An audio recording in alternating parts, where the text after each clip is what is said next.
Il-ħames parti. The best way to suppose what may come is to remember what is past. George Saville, statista u kittieb Ingliż. X'seħħ wara? Sa mill-għada li għamilt ir-ritorn tiegħi f'pajjiżi sal-ġurnata tal-lum, irċevejt u għadni nirċevi mijiet ta' ittri u messaġġi bit-telefon u fuq Facebook. In-nies għadhom iwaqfuni wkoll fit-triq. U ma ħafna dawk li sallum għadhom b'xi mod jew ieħor jesprimu apprezzament għal dak li għaddejt minnu u għal dak li wettaqt f'dawk is-snin tal-ġlieda għall-libertà. Jidher ċar li l-eluf ta' Maltin u Għawċin li jgħixu dawk iż-żminijiet ibsin għadhom jiftakru dak li moddi b'mod ħaj. Nies li nafhom u oħrajn li qatt ma kont iltqajt magħhom f'ħajti qabel dakinhar li waqfuni, il-koll għadhom mimlijin emozzjoni meta ħkelmuni dwar ix-xandir minn Ragusa. F'April tas-sena l-oħra kont qed nieħu kafè ma' Joyce fil-kantin tal-Isptar Mater Dei. Resaq fuq ir-raġel u qalli: Sur Muscat, int li ma tafnix. Jien jisimni Tizju. Kont pilota tal-elikotteru dak iż-żmien li int kont ix-xandar. Ngħidlek li l-awtoritajiet kienu tilfu rashom minħabba fik. Kienu jibatuna lili u lill-oħrajn bħali bl-elikotteru biex nfittxu u nippruvaw insibu minn fejn kont ix-xandar. Min jaf kemm ġejna n-naħa tal-aħrax tal-mellieħa għax kienu jaħsbu li kont qed ix-xandar minn hemm. Kien kollox għal xejn, grazzi għal dak li għamilt. Bqajt bla kliem għax storja bħal di qatt ma kont smajta qabel. Iżda rrid ngħid li għal xhur wara r-ritorn, il-ħajja lija ma kienx faċli. Iltqajt ma' diffikultajiet anki biex nara x'kont se nagħmel bija nnifsi. Ħassejt li bħalli kieku dawk is-snin kollha li għext Malta qabel ma tlaqt tal-missjoni daru marriħ. Kelli nibda kollox mill-ġdid. Malta kienet bidlet. Hemm gvern ġdid bi sfidi kbar qudiemu. Anki fil-partit sibt nies ġodda għax dawk li kont naf qabel ma tlaqt lejn sqallija kienu marru jaħdmu fil-ministeri. Wara xi xhur nistenna iddeċidejt li nibda ndawwar ir-rota u la darba bdejt ningrana ma waqafx aktar. Għal ftit xhur servejt bħala segretarju organizzattiv fil-Partit Nazzjonalista. Din il-kariga li offri lill-Prim Ministru Edi Fenikadami aċċettajta kontra l-konvinzjoni tiegħi għax fimt li kien aħjar naċċetta l-kariga milli ma nagħmel xejn. Wara kollox kont ilni 5 xhur nistenna li nibda nagħmel xi ħaġa. Wara inħtart Deputy General Manager tal-kumpanija privata San Luciano Oil Company, kumpanija bi sħubija bejn l-Enemalta u l-Aġib Petroli li kienet tagħti servizz ta' bunkering lil vapuri barra mill-port. Imbagħad ostingat tal-lura Segretarju Ġenerali tal-Partit Nazzjonalista ħatarni bħala Chairman ta' Radio 101 b'funzjonijiet eżekuttivi. L-istazzjon kien fi kriżi ta' semmija u Austin qalli biex nilqa l-isfida. Qalli, Rich, jew tmexxi int jew nagħlqu. Aċċettajt li nidħol għall-isfida u fi żmien sena minn April tal-1994 sa April tal-1995, grazzi għal bdil radikali li għamilt sew fil-ġeneru u sew fil-kontenut tal-programmi, rnexxiel intella r-rating tas-semmija minn 3 għal 11%. Tħall fil-makkinarju tal-partit permezz ta' karigi ta' President tal-Kunsill Amministrattiv, Segretarju Internazzjonali u Chairman tal-Bord Editorjali tal-ġurnali tal-partit.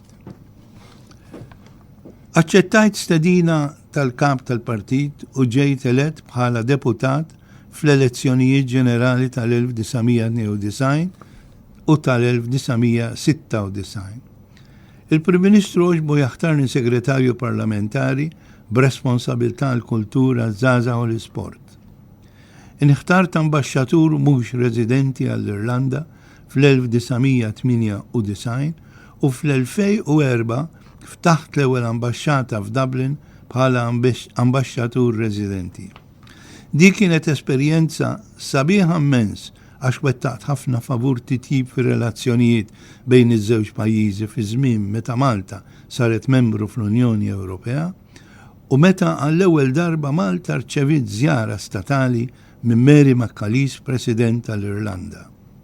Wettaqt inizjattivi ġodda bħala ambasċata meta organizzajt dak li sejjaħtlu il-Premju Mattia Preti indirizzat lejn studenti tal-iskejjel sekondarji tal-Irlanda biex noħolqu kavallieri għad-drittijiet umani. Imma weġġajt ħafna ukoll minħabba attakki ta' natura politika inġusta u kifra mill-ambjenti politiċi laburisti u mill-medja alleata tagħha fl-imkien ma' tabloids Irlandiżi. Ma sibċajnuna lanqas mill-uffiċjali għoljin tal-istess Ministeru tal-Affarijiet Barranin tal-Gvern Malti li mxew bħal nies bla qalb u bla konsiderazzjoni. Lura fl-Azzad ingħatajt il-kariga ta' President Eżekuttiv. Min barra l-programmi ta' formazzjoni u ta' kultura politika, daħħalt ideat innovattivi fl-Akkademja bħal kunċert ta' Nar ta' Ħadd li kienu apprezzati ħafna u programmi ġodda bħala parti miċ-ċelebrazzjonijiet tal-millenju l-ġdid. Inħtart General Manager fir-Radju Internazzjonali Voice of the Mediterranean, proġett bejn Malta u Libja. Biddilt kollox u għamilt stazzjon modern bis-sistema digitali. Kien l-ewwel stazzjon f'Malta li kellu programmi ta' kuljum imxandira dirett fuq l-internet. Iżda dan il-proġett sfortunat qatt ma sab l-attenzjoni u l-interess tal-awtoritajiet biex jimxu l-qoddim. Fl-2003 il-Ministeru tal-Affarijiet Barranin iddeċida li għalaq l-istazzjon fost kontroversji u tawwiġ ta' fatti frott ta' opportunizmu politiku mill-oppożizzjoni laburista u frott ukoll ta' deċiżjonijiet żbaljati min-naħa tal-Gvern Nazzjonalista. Il-kawża vera tal-kriżi kienet in-nuqqas ta' cash flow, kawżat mid-dejn ta' miljun lira Maltin li ħalit il-Libja bħala sieħba fit-tmexxija tal-istazzjon. Din iċ-ċifra enormi telet minħabba il-Libja ta' Gheddafi żammet lura fil-ħlas tal-kontribuzzjonijiet dovuta minna. Sfajt attakkata għal skopijiet politiċi u ħallast inġustament meta għamluni scapegoat.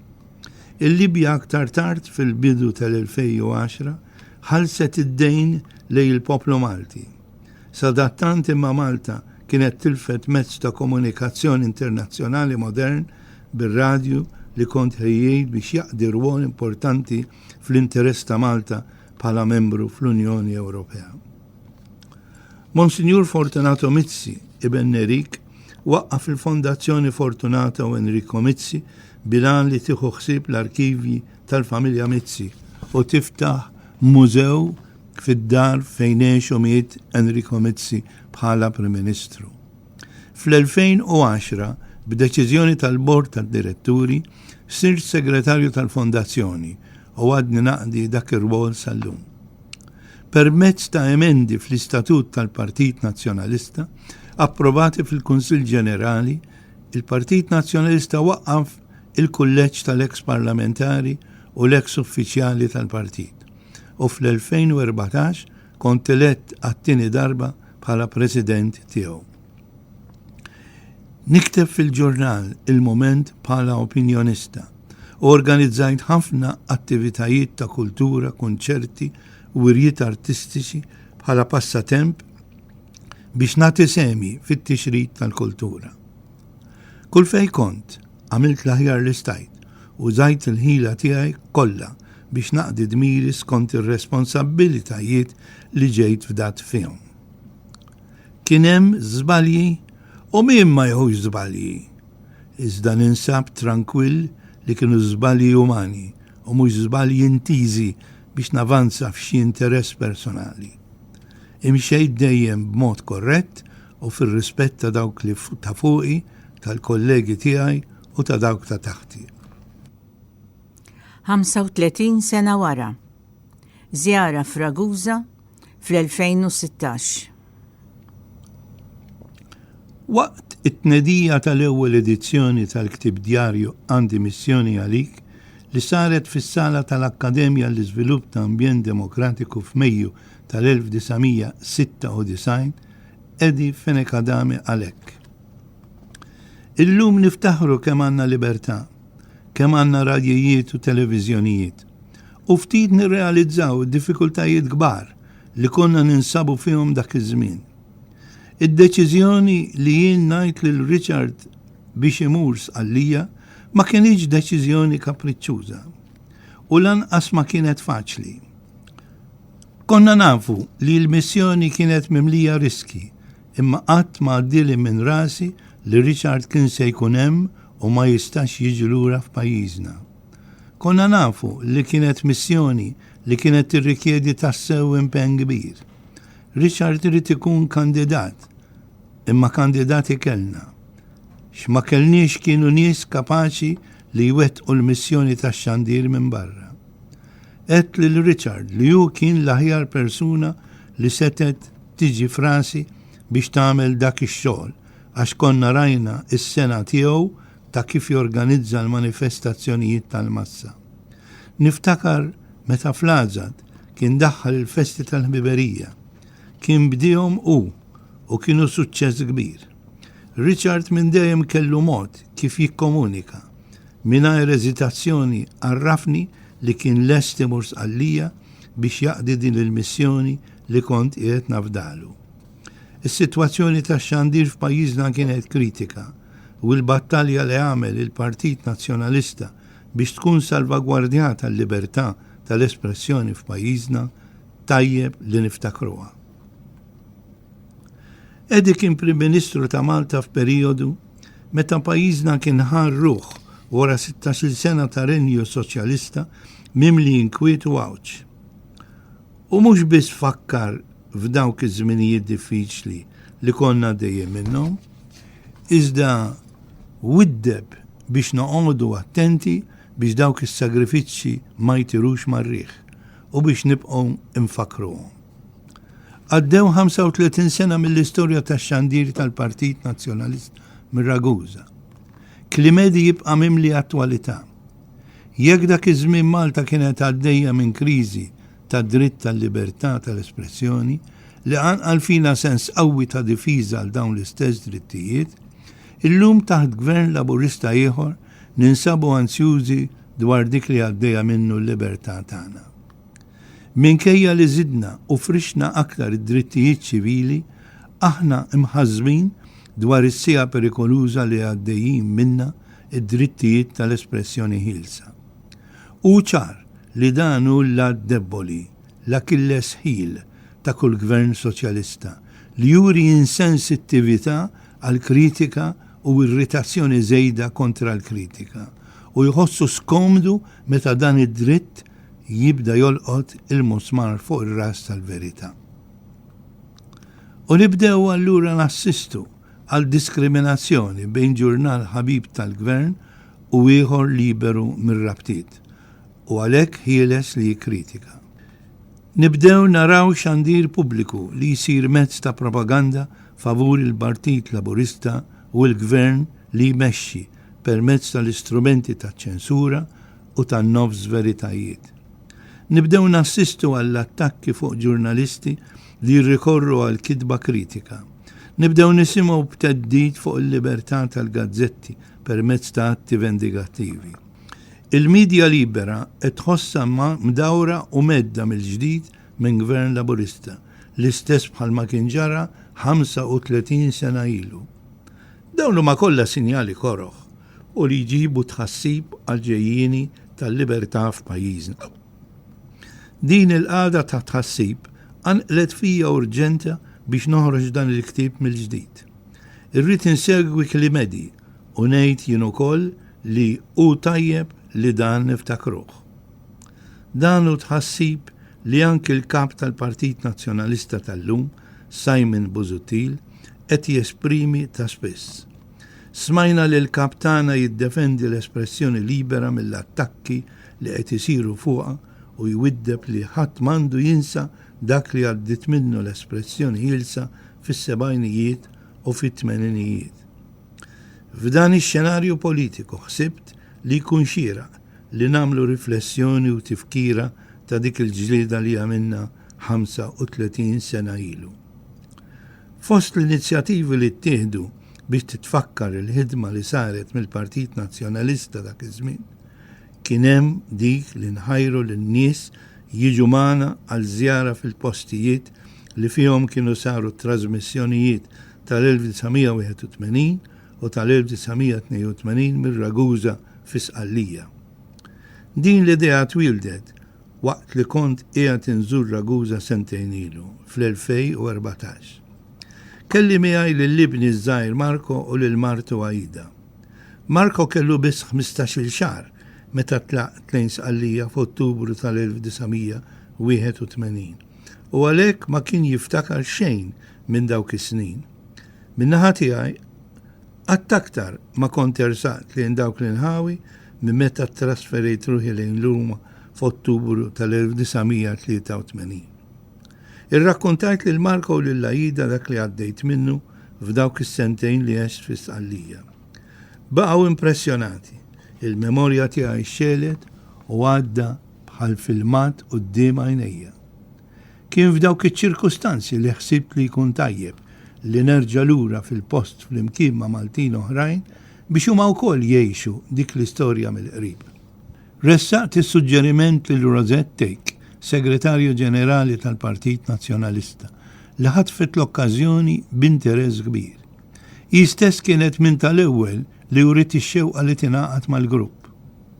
George Gallia, mimli entużjażmu, mexxa l-grupp waqt żjara ta' jum li saret nhar is-Sibt 23 ta' April ta' din is-sena.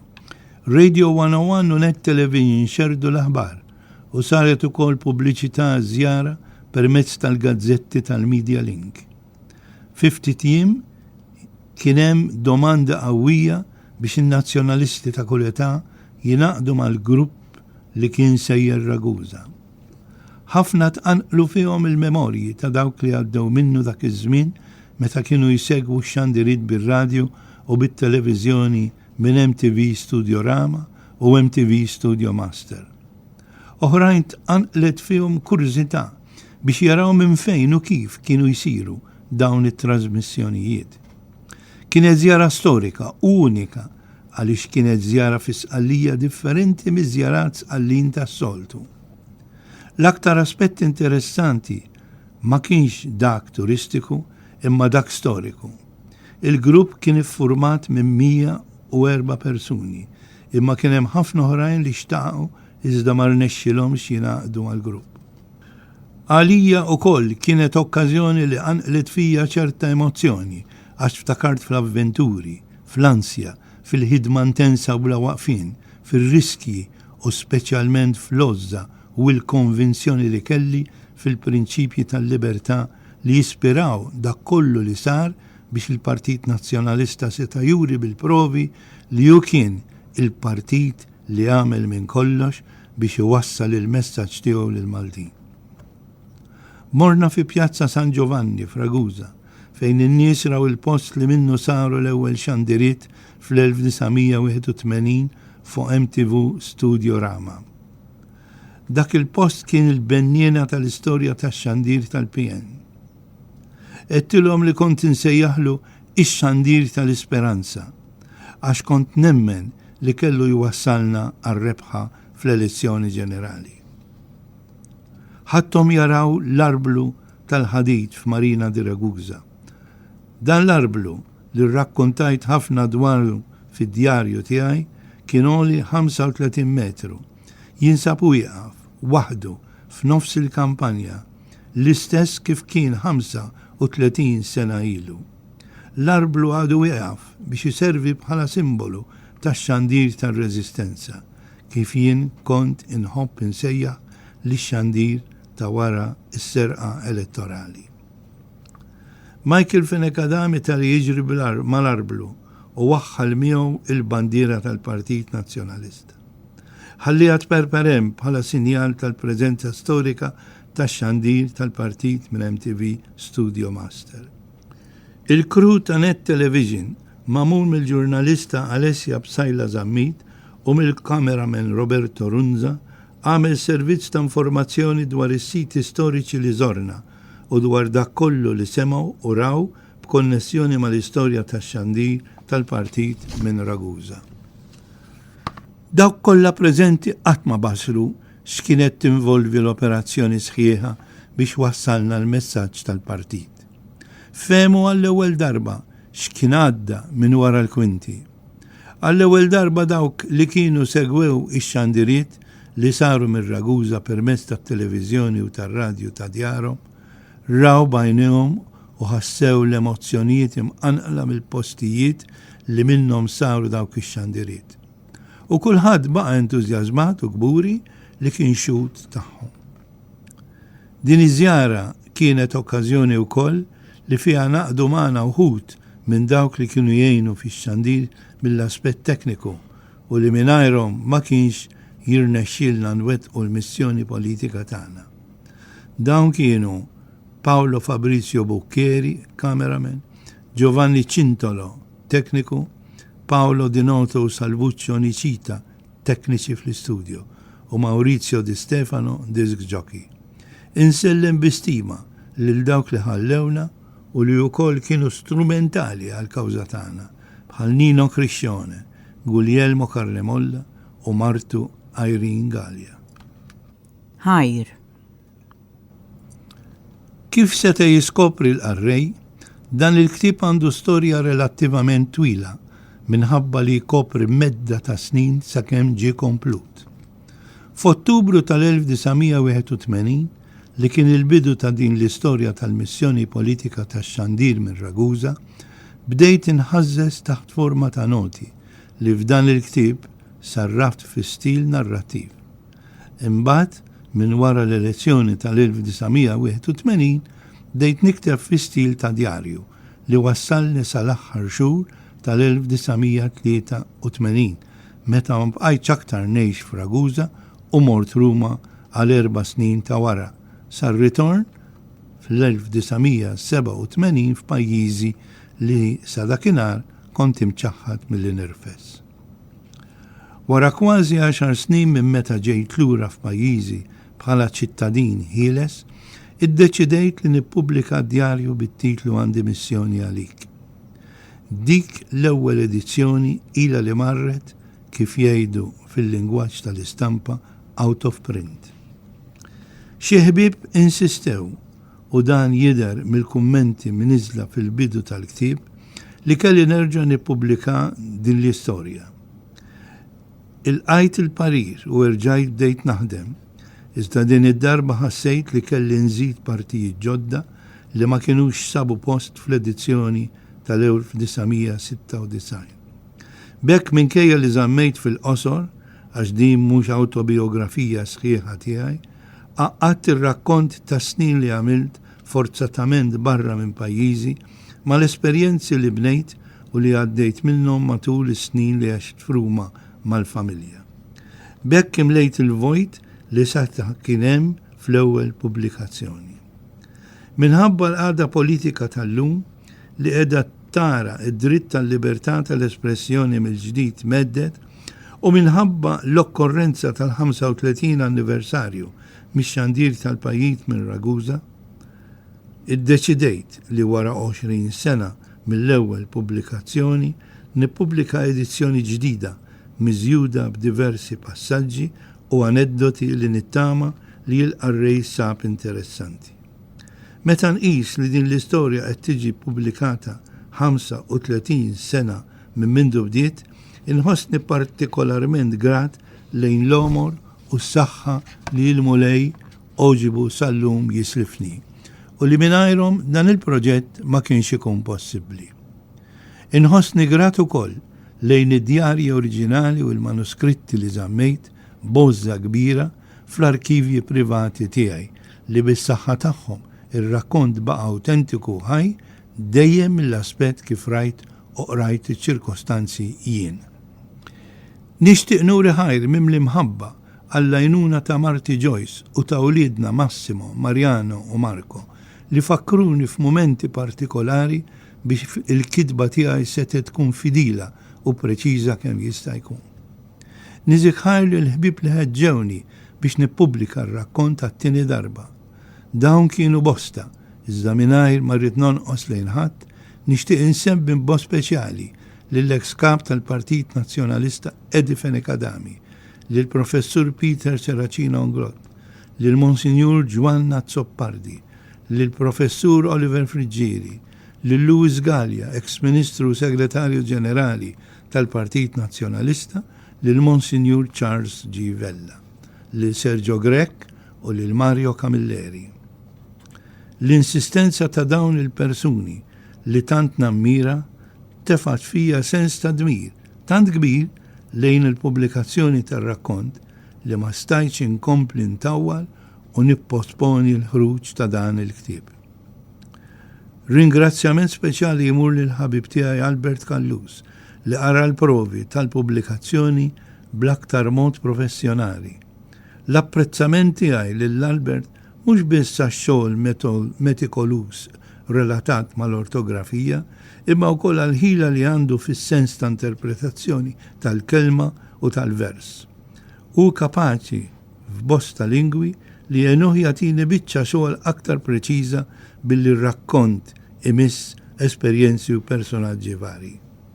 Irrid inżid il-ħajr tiegħi lil dawk kollha li tawni l-għajnuna u l-inkoraġġiment biex noħroġ dan il-ktieb. Dawn jinkludu lil Joseph Mizzi tal-Klab Kodba Maltin, lil Gordon Puzzani ta' Kite Group, lill-Akkademja l-Iżvilupp ta' Ambjent Demokratiku, lil Roberta Mezzola, membru tal-Parlament Ewropew, lil Financial Planning Services Limited, lil Matthew Bonello u lil Media Link Communications, u lil Mariano Muscat, Marco Muscat u Massimo Muscat għall-interess u l-inkoraġġiment tagħhom f'dan il-proġett u lil-Dr. Alessia Bsajla Zammit.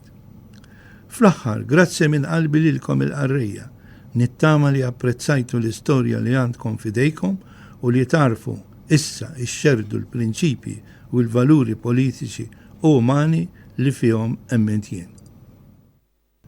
Tmiem, għandi missjoni għalik. Richard Muscat.